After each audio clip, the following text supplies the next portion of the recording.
Hi dear students, I believe you'd have learned a lot from the first video based on force and pressure. Today I have come with the next topics of force and pressure. If you haven't seen my video, please go to Alam Academy, watch it there and also subscribe this channel so that in future if I upload any video, you can easily get the notification for that. In this video, we will learn about balanced and unbalanced forces and different types of forces which we observe around us in our surroundings.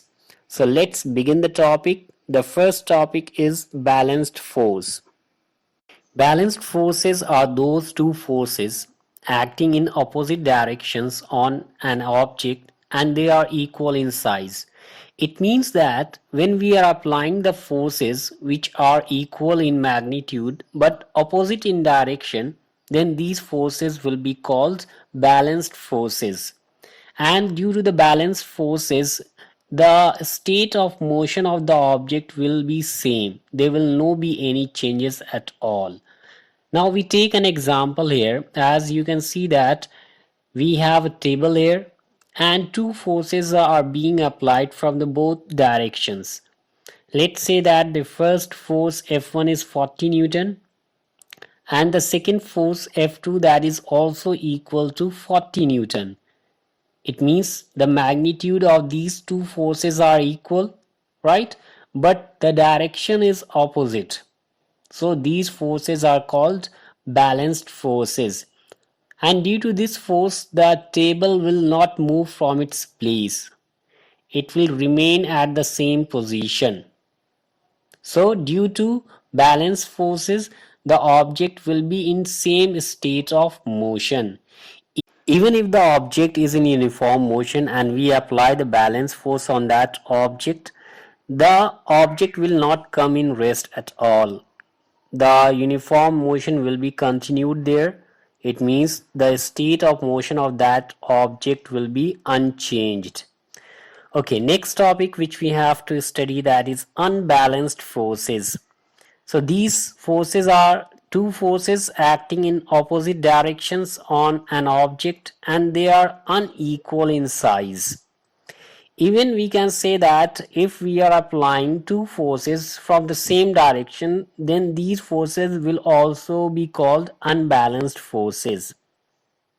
Now we take an example here. As you can see here in the picture that the forces are being applied by the two hands, right? The first force F1 is equal to 50 Newton. The second force F2 is equal to 40 Newton. So by seeing the magnitude of the force, you can easily say that the F1 is greater than F2, right? So if we have to find the net or resultant force, what we will do that we will subtract the value because the direction of the forces are in opposite direction. So 50 Newton minus 40 Newton, that is equal to 10 Newton. If the forces would have been applied in the same directions, then the sum of these two forces will be the net or resultant force. It means 50 plus 40, that comes to 90 Newton. So the table will move in the direction in which greater force F1 is being applied because F1 is greater than F2. So it's quite obvious that the table will also move in the same direction in which the force F1 is being applied. Now we talk about types of force. As you can see here that the diagram represents the different types of force. First we have contact force and then we have non-contact force. In contact force we will have to study about muscular force, frictional force, mechanical force, and in non-contact force we have to study about gravitational force, electrostatic force and magnetic force. So first we start with contact force. So contact force is the force that acts only when two bodies are in physical contact. For example, picking of books. It means if you have to pick up any book, what exactly you have to do that?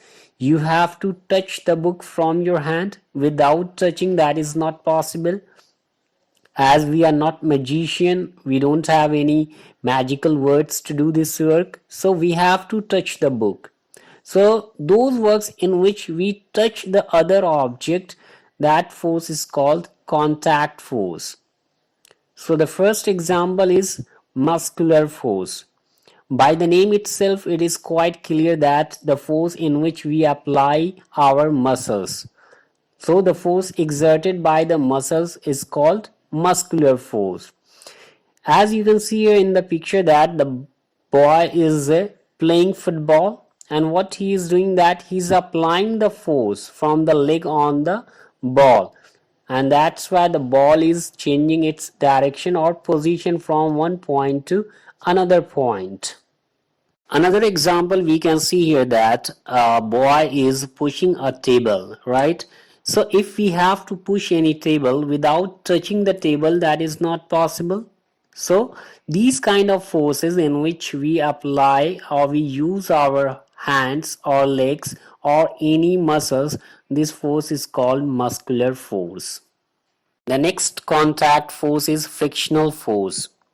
So it is the force that opposes the motion of one body over the surface of another body. Now as we can see here that a boy is playing a football and he kicks the football, but after some times, after rolling on the surface of earth, the ball stops at a point.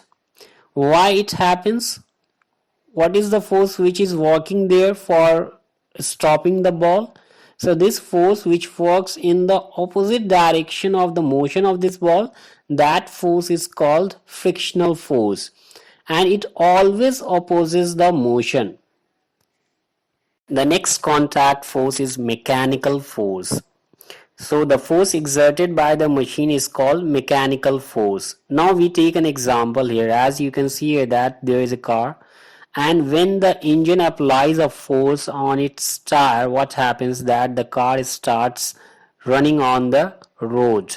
So those kind of forces in which the machine is used, this force is called mechanical force.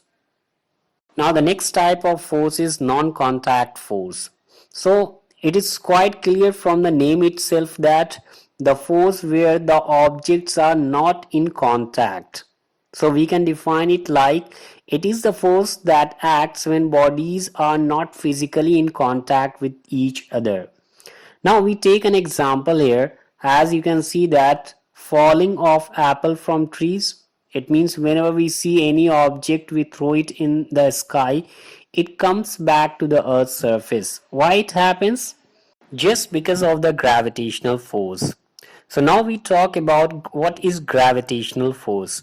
So the attractive force that is applied by the earth on all the objects is called gravitational force, or we can also say it force of gravity, the force which is applied by the earth. Now we always observe that the apples falls down, and whatever, if we throw any stone in the sky, it comes back to the earth. It happens just because of this force of gravity which is applied by the earth. Next non-contact force is electrostatic force. So it is the force of attraction or repulsion exerted between charged particles.